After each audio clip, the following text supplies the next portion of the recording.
নমস্কার। আজকে আমি আপনাদের সঙ্গে যে টপিকটা নিয়ে আলোচনা করব সেই টপিকটি হলো অবৈধ সম্পর্ক। এই অবৈধ সম্পর্ক বিচার করবার কি পদ্ধতি রয়েছে? অনেক পদ্ধতি রয়েছে। তার মধ্যে আমি বৈদিক জ্যোতিষশাস্ত্র অনুযায়ী একটি খুব সহজ এবং সহজ বোধগম্য একটি পদ্ধতি নিয়ে আপনাদের সঙ্গে আমি আলোচনা করব। এই আলোচনায় যা থাকবে, কোন কোন ভাব এই অবৈধ সম্পর্ক তৈরি করতে সাহায্য করে এবং অবৈধ সম্পর্কের কারক গ্রহ কোনটি, কোন কোন গ্রহের সঙ্গে কোন কোন ভাবের একটি সম্পর্ক তৈরি হলে পরে অবৈধ সম্পর্ক তৈরি হয়, কিভাবে তৈরি হতে পারে তার একটি কাল্পনিক উদাহরণ এখানে এই বোর্ডে আমি আপনাদের করে দেখাচ্ছি। তাহলে আপনাদের কাছ থেকে বিষয়টি বুঝতে খুব সুবিধা হবে। দেখুন, আপনারা যারা জ্যোতিষচর্চা করছেন বা যারা শিখছেন ছাত্র, আপনাদের জন্যই মূলত এই ভিডিওটি তৈরি। দেখুন আমি একটি চার্ট তৈরি করছি। এই চার্টটি একটি উদাহরণ হিসেবে আমি আপনাদের সামনে রাখব। এই চার্টটির কোনো বাস্তব ভিত্তি কিন্তু নেই, কিন্তু এই চার্ট থেকে আমি বোঝাতে চাইব যে কিভাবে আপনারা একটি অবৈধ সম্পর্ক বিচার করা যায়, কি কি থাকলে পরে। দেখুন, এটি একটি ন্যাচারাল জন্মছক। তাহলে সেক্ষেত্রে আমরা প্রথমে উপরে যে মেষ রাশি ঘর রয়েছে সেই ঘরটিকে আমরা 1 নম্বর রাশি ধরব। তাহলে এটাকে 1 নম্বর রাশি ধরলে এখানে আমি লগ্ন আমি ধরব। তাহলে এটাকে ধরে নিলাম লগ্ন। কেন?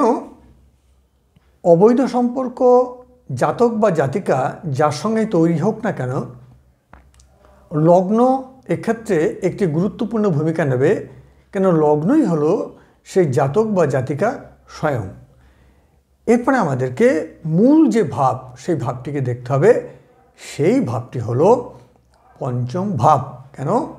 এই পঞ্চম ভাব হচ্ছে রোমান্টিকিজম, রোম্যান্স বা প্রেমের সম্পর্ক। এই ভাব থেকেই উৎপত্তি হয়। তাহলে আমরা দেখি, তাহলে মেষ থেকে 5 নম্বর গুনতে হবে, 1 2 3 4 5।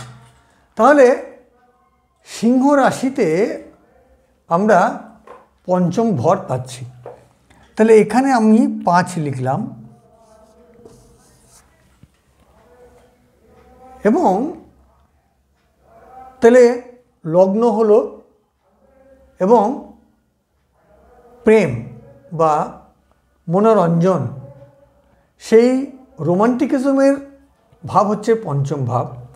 তাহলে মেষ যদি লগ্ন হয় তাহলে পঞ্চম ভাব হবে সিংহ রাশি।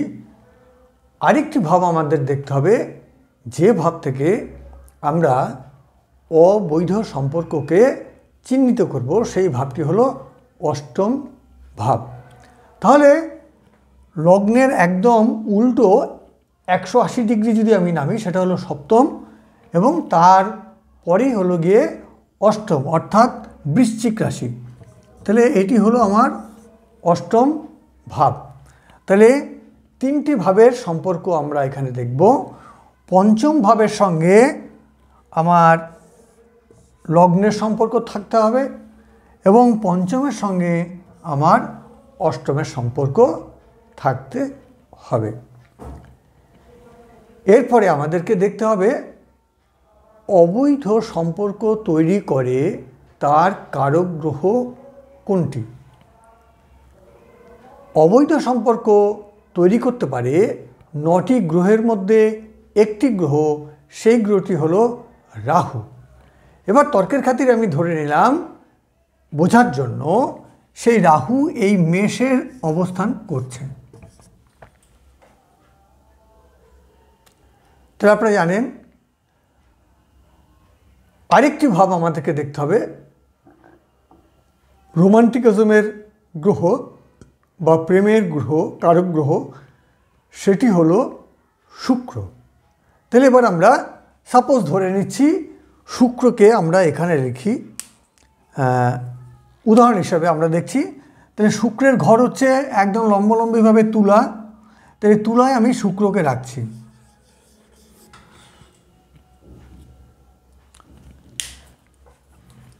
আর অবৈধ সম্পর্ক তৈরি করতে গেলে বুকের পাটা চাই, সাহসিকতা চাই। দুর্বল মানুষের পক্ষে কিন্তু এই ধরনের সম্পর্কে জড়িয়ে পড়া সম্ভব হয় না। এই সাহস যোগায় কিন্তু মঙ্গল। তাহলে আমাদেরকে মঙ্গলকে দেখতে হবে। সাপোজ আমি ধরে নিচ্ছি এই মঙ্গল এই সিংহ রাশিতে অবস্থান করছে।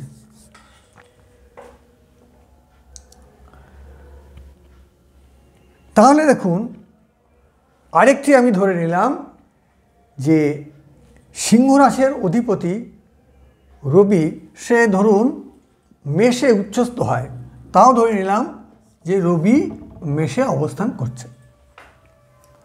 এই সূত্রটি বোঝাবার জন্য কাল্পনিকভাবে একটি চার্ট তৈরি করে কাল্পনিকভাবে কিছু গ্রহ সেখানে বসিয়ে আপনাদেরকে সম্পর্ক বোঝাবার চেষ্টা করছি।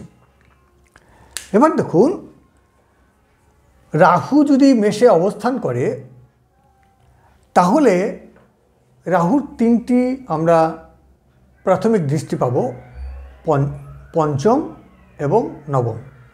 তাহলে মেষে যদি রাহু অবস্থান করে, তাহলে পঞ্চমে সে সিংহ রাশিকে দেখছে, তাহলে লগ্নের সঙ্গে পঞ্চম ভাবের একটা সম্পর্ক তৈরি হলো।